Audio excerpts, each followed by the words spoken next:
Assalamualaikum beres, selamat datang kembali di Guru Gembel Channel. Indonesia akan menyelenggarakan pesta demokrasi 5 tahunan sekali tahun depan, awal tahun depan bulan Februari. Apa yang akan kita lakukan di sana? Memilih presiden dan memilih wakil-wakil rakyat. Dan kita sekarang sudah mengetahui ada bakal calon yang sudah berkampanye di mana-mana. Dan terlepas tentang siapa yang akan saya pilih, saya sebenarnya kecewa terhadap kandidat-kandidat yang sekarang sudah kita kenal, Pak Prabowo, Pak Ganjar, Pak Anies. Tanpa mengurangi rasa hormat saya kepada mereka-mereka secara pribadi, tapi dalam dunia kampanye ada satu masalah besar yang saya soroti dalam hal ini, yaitu bahwa mereka selalu membawa-bawa cerita, membawa misi-misi seperti yang dilakukan oleh orang-orang terdahulu sejak 20 atau 30 tahun yang lalu.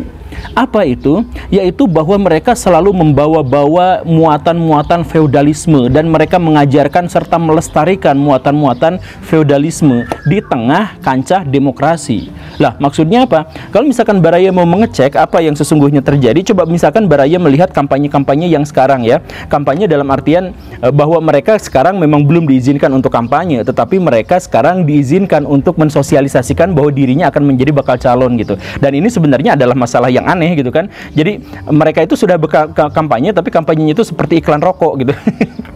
Jadi mereka tidak mengajak secara eksplisit karena itu nanti dimarahin, tetapi mereka seperti iklan rokok, menciptakan sebuah citra, menciptakan sebuah atmosfer identitas yang melingkupi dirinya dan lain sebagainya dan sebagainya. Dan ketika mereka melakukan itu, tagline-nya selalu sama seperti yang dikatakan oleh orang-orang politisi-politisi 20-30 tahun yang lalu, yaitu apa? Rakyat. Ini masalahnya. Jadi mereka selalu ngomong bahwa kami adalah petugas rakyat, kami mencintai rakyat, kami akan melindungi rakyat, kami benar-benar akan bekerja untuk rakyat, bahwa kami mengabdi sepenuhnya untuk rakyat dan sebagainya. Rakyat. Nah, kenapa? Emang masalah di situ itu sebuah masalah yang sangat besar, Baraya. Nah, kenapa itu masalah yang sangat besar dan bukan hanya sebuah masalah, bukan hanya sebuah kesalahan, tapi itu adalah sebuah keburukan. Mari kita analisis dalam konteks filosofi demokrasi. Jadi kita lihat dulu ya.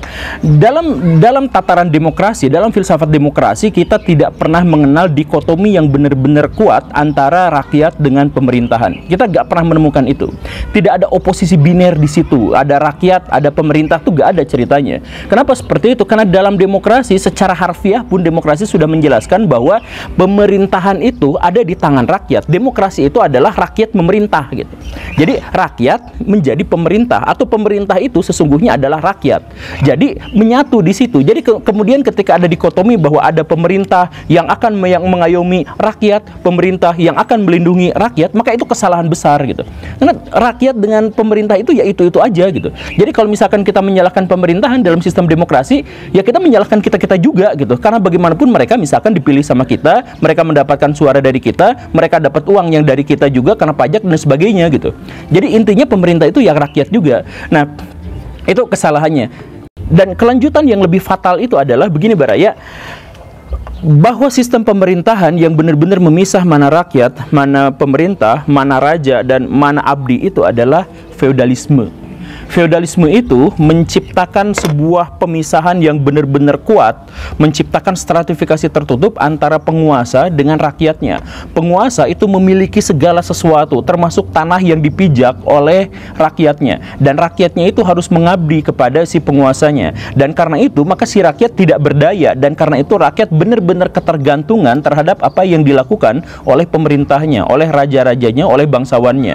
Jadi dalam sistem feodal, ketika rajanya itu memerintah dengan sangat baik dan dia mencintai rakyatnya, maka rakyatnya akan hidup bergelimang harta, maka rakyatnya akan makmur, akan sentosa, akan enak dan nyaman-nyaman saja. Tapi mereka tetap pasif, mereka tetap sama sekali tidak mengatur pemerintahan, mereka hanya diberi kenikmatan oleh pemerintah. Dan sebaliknya, ketika pemerintahannya lalim, pemerintahan otoriter dan jahat atau absolut, maka si rakyat itu akan hidup dalam penderitaan, ancaman, tekanan, rasa takut dan lain sebagainya. Kan seperti itu. Nah, itu adalah feodalisme yang memisahkan antara rakyat dengan penguasa.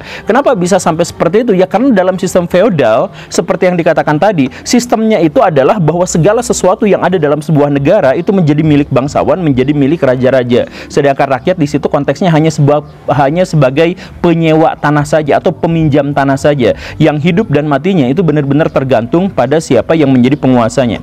Kan seperti itu. Nah, jadi ketika misalkan pemimpin-pemimpin atau calon-calon pemimpin kita, Pak Ganjar, Pak Anies, Pak Prabowo mengatakan bahwa kami kami akan melindungi rakyat, kami akan mencintai rakyat dan sebagainya, maka sebenarnya dia telah menanamkan gagasan-gagasan feodalisme, gagasan-gagasan masa lalu, gagasan-gagasan bahwa kami pemerintah akan mengayomi masyarakat. Padahal sekali lagi tidak mungkin ada dikotomi dalam demokrasi.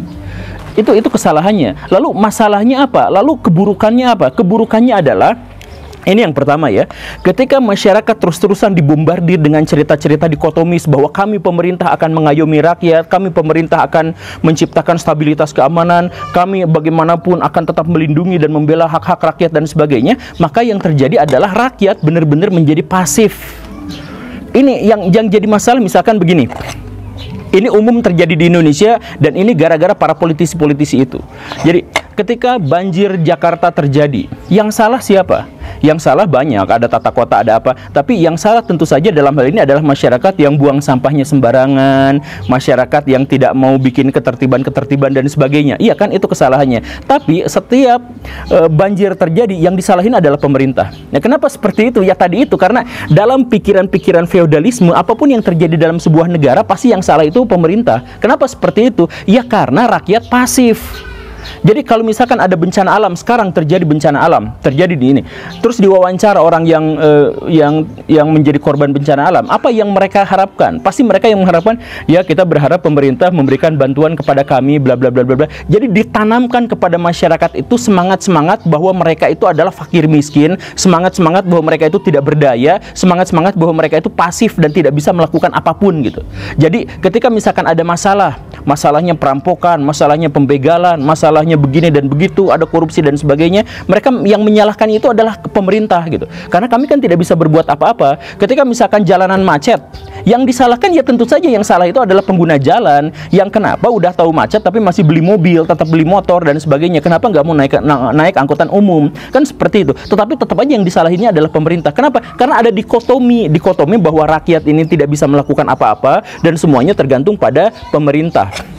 Nah, ini akhirnya apa? Ini akhirnya menciptakan sebuah kegagalan demokrasi. Feodalisme itu bisa berhasil kalau dalam semangat feodalisme. Demokrasi itu akan berhasil kalau dalam semangat demokrasi. Tetapi ketika feodalisme itu mentalitasnya dijejalkan, ditanamkan kepada orang-orang yang sedang menyelenggarakan demokrasi, maka itu jadi masalah gitu. Jadi ketika misalkan calon-calon pemimpin kita mengatakan kami akan membela rakyat dan sebagainya, ya gimana ceritanya kan mereka sendiri dalam konteks itu masih rakyat gitu. Pak Prabowo, saya mohon maaf ya, Pak Anies, Pak Ganjar ketika mengkampanyekan kami adalah pro rakyat, kami adalah pelayan rakyat dan sebagainya, itu masih statusnya masih rakyat.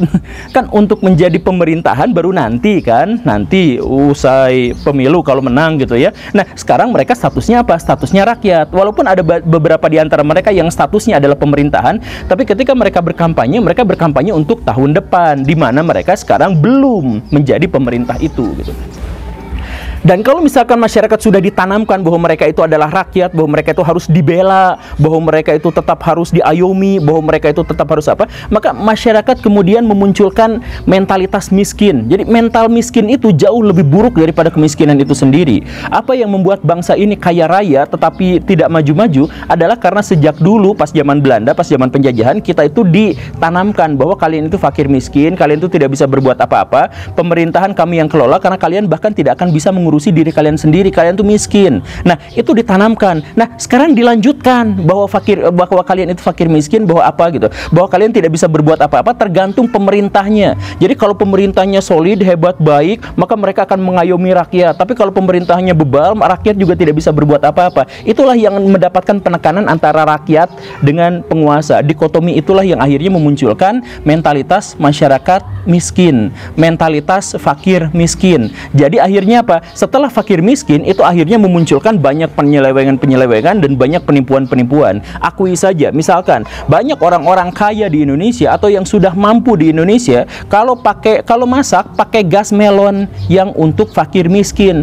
Kalau misalkan baraya lihat, misalkan pembagian sembako murah atau gratis, itu yang rebutan bisa sampai kayak mau mati gitu, rebutan sikut-sikutan apa segala rupa. Karena padahal banyak di antara mereka tuh yang nggak miskin-miskin amat. Banyak di antara orang-orang yang bersekolah di Indonesia itu Sudah punya motor, orang tuanya sudah punya HP, sudah punya apa dan sebagainya, sudah mencukupi, makan minum dan sebagainya sudah cukup, tapi mereka masih aja pakai SKTM, masih pakai bantuan ini itu, minta sekolahnya digratiskan dan sebagainya.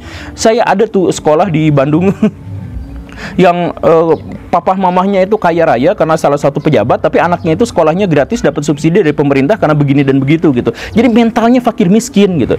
Karena apa? Kenapa kamu melakukan seperti itu? Ya kamu kan miskin. Baraya lihat nggak? Kalau misalkan sekarang di pom bensin itu ada fenomena yang sangat unik. Antrian Pertalite itu panjang sekali, Pertamaxnya sedikit sekali.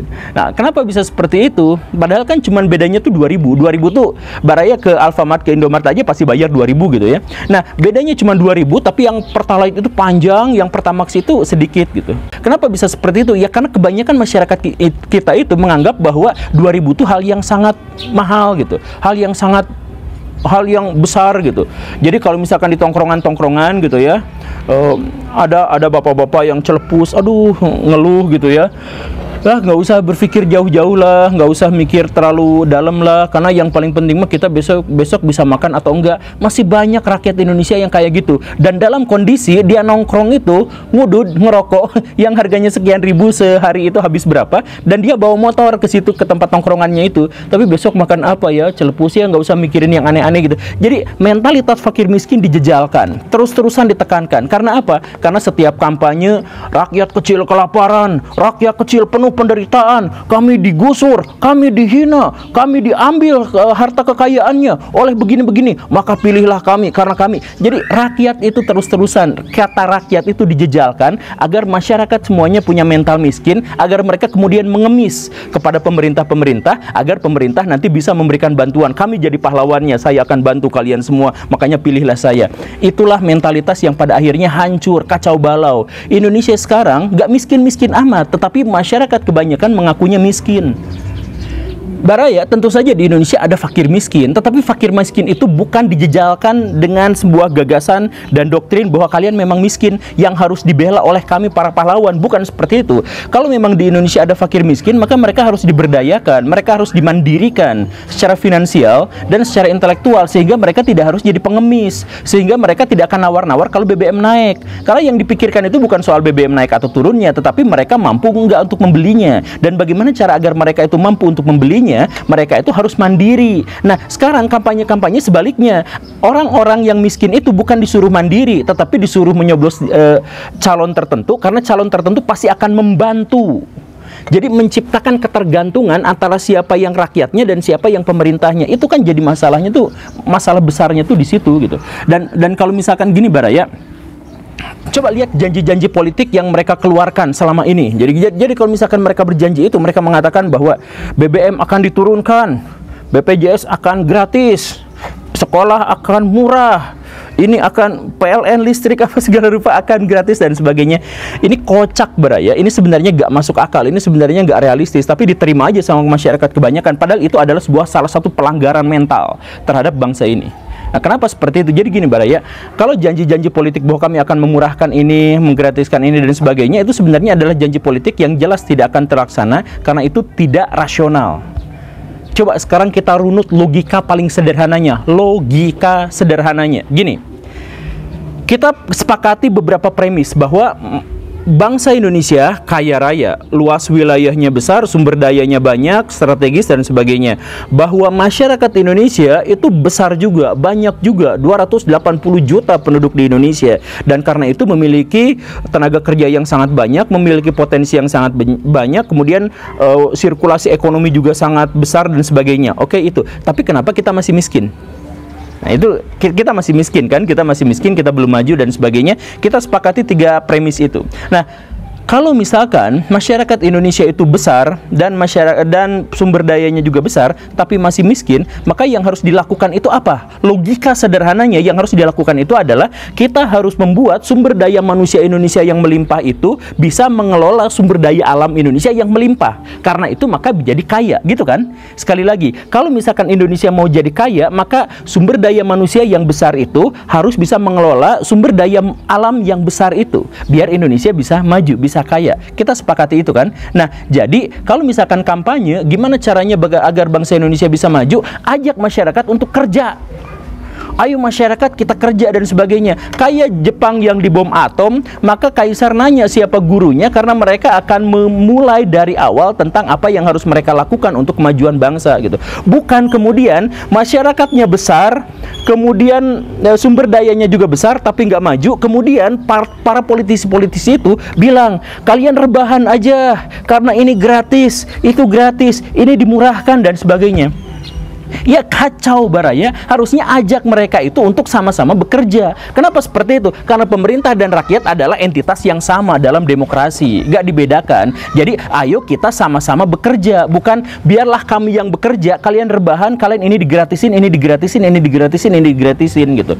Ya itu kan angin sorga, dan akhirnya apa? Tidak mungkin terwujud. Ya tidak mungkin terwujud. Yang rumah 0% apa segala rupa juga kan nggak mungkin terwujud. Karena apa? Karena duitnya sedikit. Kalau duitnya sedikit itu ajak rakyat untuk sama-sama mengelola keuangan, mensirkulasikan duit gitu. Bukan malah ayo silakan rebahan karena kami akan bela kalian. Aku silakan rebahan, BPJS akan digratiskan dan sebagainya. Ya gak seperti itu. Dan ketika pun itu akhirnya bisa terjadi, maka akibatnya apa? Negara makin terperosok, makin hancur. Karena apa? Uang yang seharusnya digunakan untuk membangun negara malah digunakan untuk memanjakan rakyat. Karena kalian fakir miskin, BBM gak mungkin kan kebeli, makanya BBM kami turunkan. Akhirnya apa? Subsidi BBM. Dan subsidi BBM menjadi salah satu beban negara yang sangat-sangat besar. Seandainya subsidi BBM itu kita jadikan uang untuk riset teknologi, menghasilkan teknologi-teknologi baru, itu akan jauh lebih memakmurkan rakyat.